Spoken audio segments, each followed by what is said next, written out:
हमारे सनातन धर्म में समय हमेशा चक्र में चलता है। 4 युग के बारे में तो आपने सुना ही होगा। जब यह 4 युग मिलते हैं, तब ये एक महायुग बन जाता है और एक महायुग के खत्म होने के बाद फिर से दूसरा महायुग शुरू होता है। यानी कि अभी चल रहे कलयुग के समाप्त होने के बाद फिर से सतयुग आ जाएगा। आपने सतयुग, त्रेता युग, द्वापर युग और कलयुग के बारे में सुना होगा। पर आज आप इन चीजों के बारे में जानोगे कि आखिर क्या है ये 4 युग, कैसे होती है इनकी शुरुआत और कैसे होता है इनका अंत, और हर युग के समय कैसे हम इंसानों की आत्मा परमात्मा से दूर जाने लगती है। आज ये सब हम आपको विस्तार से बताने वाले हैं। सबसे पहले बात करते हैं सतयुग की। हर एक महायुग काल चक्र की शुरुआत सतयुग से होती है और काल चक्र के समाप्त होने के बाद फिर से सतयुग ही आता है। सतयुग में पाप तो शून्य होता है, वहीं पुण्य 100% होता है। यानी कि इस युग में रहने वाला हर एक व्यक्ति पुण्य करता है और बिल्कुल भी पाप नहीं करता। माना जाता है कि इस युग में इंसानों का अपने दिमाग पर पूरी तरीके से कंट्रोल होता है। वह अपने दिमाग से जो चाहे वो कर सकते हैं।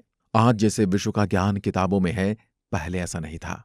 उस युग में हर एक चीज का सारा ज्ञान सब लोगों के मस्तिष्क में होता था और सबके पास एक समान ज्ञान होता था। जैसे बाकी सारे युगों में हमें सीखने के लिए गुरु होते थे, इस युग में ऐसा नहीं था। इस युग में स्वयं भगवान ही हर चीज का ज्ञान दिया करते थे। यानी कि जो परम परमात्मा है, वही लोगों को हर चीज का ज्ञान देते थे। इस युग में लोगों को बीमारियां नहीं होती। अब आप सोचेंगे कि ऐसा क्यों होता है। दरअसल यहां पर हर एक इंसान के पास हर एक चीज का ज्ञान हुआ करता था। यानी कि उनके शरीर का भी ज्ञान उनके पास हुआ करता था और तप करने की वजह से वे लोग अपने शरीर को अपने मन मुताबिक कंट्रोल कर सकते थे। आज आधा शरीर हम कंट्रोल करते हैं और आधा शरीर अपने ही आप से काम करता है। जैसे कि आप अपने दिल की धड़कनों को, गति को नहीं संभाल सकते या फिर फोकस करके धड़कते हुए दिल को नहीं रोक सकते, लेकिन तभी ये सब कर सकते थे और इसी वजह से तब उन्हें कोई भी बीमारी नहीं होती थी और वो इसके खिलाफ खुद रोग प्रतिकारक शक्ति का इस्तेमाल करते थे। आज अगर हमें कोई बीमारी या वायरस होता है तो हम दवाई खाते हैं और यह दवाई हमारे ही सेल को एक्टिवेट करती है, जिससे कई एंजाइम्स रिलीज होते हैं और उसकी वजह से वह बीमारी तो ठीक होती है, यानी कि दवाई हमें मदद करती है, लेकिन बीमारी को तो हमारा शरीर ही ठीक करता है और यह लोग बिना दवाई के ही खुद बीमारी से लड़ सकते थे। और यही कारण था कि यहां पर किसी को कोई भी बीमारी नहीं हुआ करती थी और यह लोग कई सालों तक जिंदा रहते थे अपने ज्ञान और तप की शक्ति से। और सतयुग में 4 स्तंभ हुआ करते थे: सत्य, तप, पवित्रता और दया। माना जाता है कि सतयुग में इंसान इतने ज्यादा पवित्र हुआ करते थे कि वह बस अपने मन की शक्ति से हर एक चीज कर सकते थे। यहां तक कि वह ध्यान लगाकर बिना शारीरिक संबंध बनाए भी गर्भ धारण कर सकते थे। उस वक्त सारी जानकारी इंसानों के दिमाग में हुआ करती थी। इसलिए कहा जाता है कि उस युग में ज्यादा भाषाएं नहीं हुआ करती थी और लोग ज्यादा बोलते नहीं थे। युग में लोगों की उम्र काफी लंबी हुआ करती थी और वह ज्ञान, ध्यान और तप से परिपूर्ण थे। ये करीब 17,28,000 सालों तक चला था, जिसके बाद आया त्रेता युग। क्योंकि परिवर्तन सृष्टि का नियम है, इस युग में भी 25% पाप हुआ करते थे, लेकिन अभी भी 75% पुण्य थे। इसलिए इस युग को भी काफी पवित्र माना जाता है, क्योंकि यही वह युग है जब ज्ञान बंटना शुरू हो गया था। सत्ययुग में वेदों के ज्ञान सभी मनुष्य के पास मौजूद थे, लेकिन वह लिखित अवस्था में नहीं था, बल्कि लोगों की मानसिक अवस्था में मौजूद था, यानी कि लोगों के मस्तिष्क में मौजूद था। लेकिन सतयुग में यह ज्ञान 4 वेदों में विभाजित हो गया और लोग एक दूसरे को ज्ञान इन किताबों के माध्यम से या फिर भाषा के माध्यम से देने लगे, क्योंकि इस युग में इंसानों का दिमाग उतना भी तेज नहीं था और उनके पास सतयुग जैसा दिमाग नहीं था कि वे सारे वेदों का ज्ञान उनके मस्तिष्क में मौजूद हो। इस युग को सिल्वर युग भी कहा जाता है और इस युग में इंसानों के अंदर कलेश भी आने लगे थे। लोगों के अंदर लालच, जलन, गुस्सा और ऐसी कई नकारात्मक इच्छा आने लगी थी और इसका कारण था एक स्तंभ का कम होना। जैसे कि हमने आपको बताया था कि इस युग में 4 स्तंभ थे, वैसे इस युग में बस 3 स्तंभ थे। सतयुग में 4 स्तंभ सत्य, तप, पवित्रता और दया में से एक स्तंभ यानी कि तप को इस युग के लोगों ने छोड़ दिया था। और यही कारण था कि उनका मस्तिष्क अब पहले की तरह नहीं रहा था। इस युग में मनुष्य की आयु 10,000 वर्ष रह गई थी और मनुष्य की लंबाई घटकर 21 फीट तक रह गई थी, जबकि सतयुग में इनकी लंबाई 40 से 45 फीट थी, क्योंकि इस युग में पाप की मात्रा बढ़ने लगी।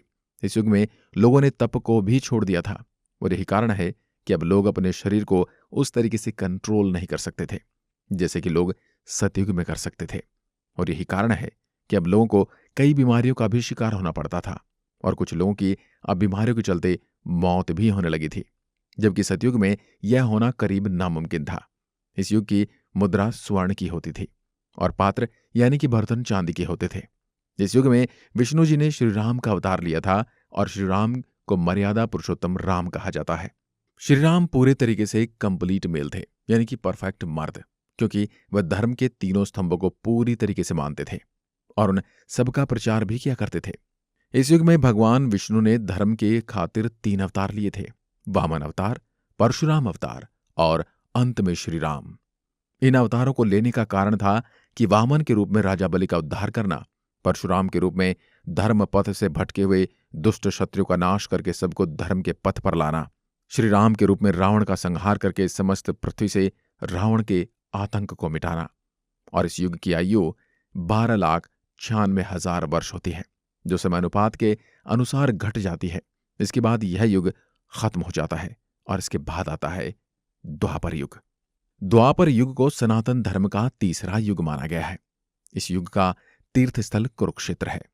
इस युग में पाप की मात्रा बढ़कर 50% और पुण्य की मात्रा घटकर 50% हो जाती है। इस युग में धर्म का आधा भाग यानी कि 2 स्तंभ खत्म हो जाते हैं, जिसके बाद दया और सत्य ये 2 चीज ही रहती हैं। इस युग में इंसानों की पवित्रता भी समाप्त हो जाती है।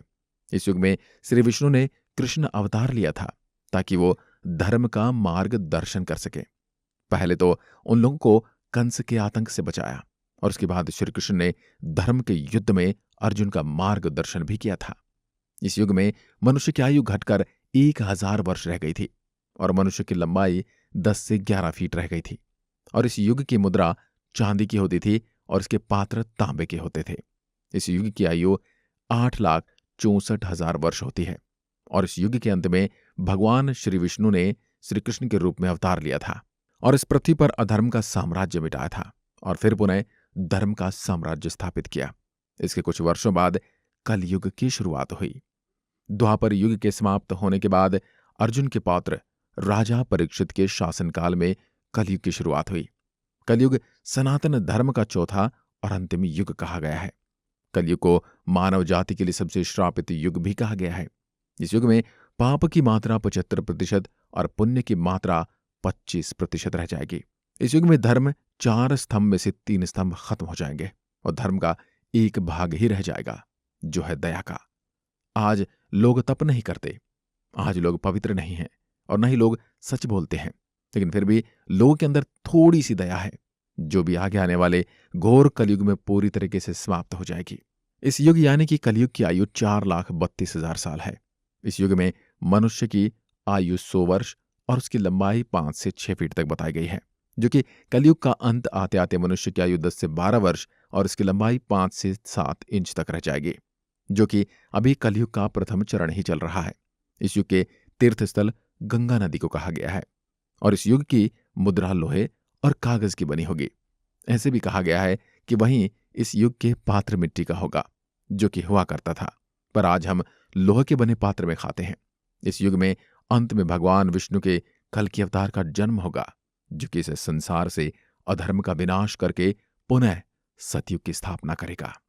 जैसे कि इस युग का अभी प्रथम चरण ही चल रहा है और कलयुग की शुरुआत द्वापर युग के बाद हुई है, तो पुराणों और विशेषज्ञों की गणना के अनुसार कलयुग अभी 5,000 वर्ष ही बीते हैं, जो कि अभी कलयुग का अंत आने में 4,27,000 वर्ष और बचे हैं, जो कि कलयुग का अंत आने में भी बहुत समय है। तब भगवान विष्णु इस धरा पर अवतरित होंगे। इस वीडियो में यहां तक बने रहने के लिए आपका मन से धन्यवाद।